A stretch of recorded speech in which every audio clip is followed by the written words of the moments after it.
Phone line पर इस वक्त बीसीसीआई सेक्रेटरी देवजीत सैकिया जी हमारे साथ जुड़ चुके हैं। देवजीत जी, बीसीसीआई का कदम क्या है अब, और इतनी जल्दबाजी क्या दिखाना चाहिए था, क्योंकि 11 लोगों की जान गई है। लोग भी कह रहे हैं कि सरकार को और किसी को कोई फर्क नहीं पड़ता, हमारी तो जिंदगी चली गई है। लेकिन तालमेल किस तरह से स्टेट गवर्नमेंट से, और क्या एक्शन है अभी? देखिए, ये जो हुआ है ये बहुत दुर्भाग्यजनक है। और कल इतना अच्छा रंगीन माहौल पे आईपीएल खत्म हुआ है, उसका प्रेजेंटेशन का बाद आज ये बात सुनकर हमको बहुत दुख हुआ है। बीसीसीआई जो फैमिलीज में डेथ हुआ है उनका साथ हम लोग साथ में हैं। हमारा deepest condolences to all the bereaved family members. और जिसका जो आप बोला है 55 इंज्योर्ड है, तो our prayer is for their earliest recovery. लेकिन एक बात ये है कि ये पूरा घटना हमको सुनकर बहुत दुखित हुआ है, क्योंकि इतना बड़ा एक सेलिब्रेशन का टाइम में ऐसा माहौल पे ये घटना। सवाल ये है देवजीत सेकिया जी, बीसीसीआई ने इतने बड़े सेलिब्रेशन की इजाजत एक उसकी आईपीएल टीम को दी ही क्यों?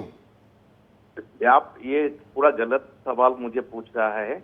ये जब आईपीएल का जब फाइनल हो जाने का बाद फ्रेंचाइजी अपना वेन्यू पे चला जाता है और वहाँ वो सेलिब्रेशन करे ना करे ये अपना निजी मामला होता है।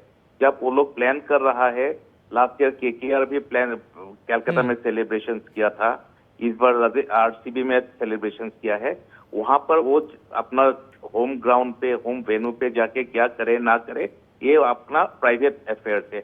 वो ये सेलिब्रेशन के लिए बीसीसीआई से कोई ताल्लुकात नहीं रखना जरूरत है। ऐसा कोई प्रोटोकॉल नहीं है कि they have to take permission from BCCI. ये अपना वहाँ लोकल एडमिनिस्ट्रेशन का साथ मिलकर वो लोग क्या करना है, क्या लेकिन क्या आज की घटना के बाद देवजीत सेकिया जी आप ये इंश्योर करेंगे कि इस तरह के आयोजन के लिए बाकायदा बीसीसीआई से भी भरोसे में लिया जाए, ताकि वो एक आकलन कर सकें कि इस तरह के इवेंट होने चाहिए या नहीं होने चाहिए? तो आगे से कोई नोटिफिकेशन जारी करें इसको मद्देनजर रखते हुए। It is too early to make any comments on that. आप देखिए, जब वर्ल्ड कप जीता था India last year West Indies में, उसका बाद हम लोग मुंबई में एक ऐसा विक्ट्री परेड किया था, आपको याद होगा? बिल्कुल याद है। और पूरा मैरीन ड्राइव में सी ऑफ ह्यूमैनिटीज हुआ था, इतना आदमी का वहाँ।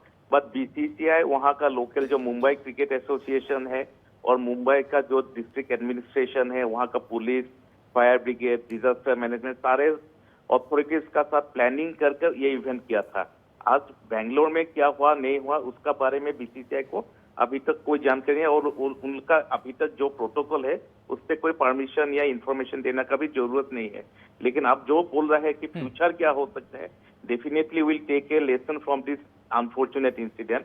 हम लोग जरूर हमारा जितना टर्म्स कंडीशंस रहता है regarding hosting of IPL, regarding the responsibilities and duties of the franchisees, इसका ऊपर में दोबारा एक रिविजिट होगा। और इन फ्यूचर हर एवरी ईयर तो आपको अभी एक तो विनर मिलेगा, कहीं ना कहीं तो सेलिब्रेशन हो गए, लेकिन उसका ऊपर में क्या होना चाहिए क्या नहीं होना चाहिए, maybe we are going to have some discussion on this and maybe we will have to frame some guidelines तो ऐसा इंसिडेंट फ्यूचर में दोबारा ना हो। बिल्कुल। और जानते हैं जो फैंस हैं वो आपके खिलाड़ी को, जो सुपरस्टार्स हैं उन्हीं को देखने पहुंचे हुए थे। अब इसमें सुरक्षा कह लीजिए, पूरी जिम्मेदारी कह लीजिए, इसमें बीसीसीआई और स्टेट गवर्नमेंट दोनों की तालमेल की बहुत आवश्यकता है, और यहां पर सबक लेना ही पड़ेगा, क्योंकि ये अभी 11 लोग गए हैं और ये जो आंकड़े हैं अभी 55-60 लोग इसमें एडमिट हैं, जिसमें से तकरीबन 20 लोग बहुत नाजुक हैं, सीरियस हैं। तो आंकड़े और ना बढ़ें, और आइंदा ये फ्यूचर से मुझे लगता है कि बीसीसीआई इस पर संज्ञान लेकर नोटिफिकेशन भी जारी कर सकती है। ये देखिए, ये फ्यूचर का बात है, लेकिन में जो एग्जिस्टिंग प्रोटोकॉल है, जब हम लोग आईपीएल फाइनल कल 1,30,000 आदमी को लेकर अहमदाबाद में नरेंद्र मोदी स्टेडियम में हम लोग फाइनल किया है। बाकी जितना आईपीएल का मैचेस हर स्टेडियम फुल था, कहीं पे 60,000, कहीं पे 40,000, कहीं पे 80,000 का गैदरिंग हो रहा था। लेकिन उसके लिए बीसीसीआई और जो स्टेट एसोसिएशन से इंक्लूडिंग द फ्रेंचाइजीज, उनको सर्टेन प्रोटोकॉल्स मानना पड़ता है। एक प्रॉपर प्लानिंग होता है, प्रॉपर रेकी होता है, प्रॉपर सिस्टम से जैसे आपको जब गैदरिंग होता है उसके लिए हमारा जरूरत है 3-4 layers of security, so that public का safety and security paramount importance है। उसके लिए जो प्रोटोकॉल रहना चाहिए वो हर जगह पे होता है। लेकिन दिस वाज मतलब जैसे है कि जो हमारा नॉर्मल इवेंट्स है उस पे ये सेलिब्रेशंस कभी आज तक इंक्लूड नहीं हुआ था, लेकिन आज का incident will be eye opener for BCCI, so that in future जो भी फ्रेंचाइजी टीम ऐसा करना जा रहे हैं उन लोग को सर्टेन प्रोटोकॉल्स मेंटेन करना पड़ेगा। We will think about this and ये हमारा जो अगला मीटिंग होगा ये हम जरूर डिस्कस बड़ी खबर आप दे रहे हैं देवजीत सेठिया जी, लेकिन एक मेरा एक और सवाल है आपसे।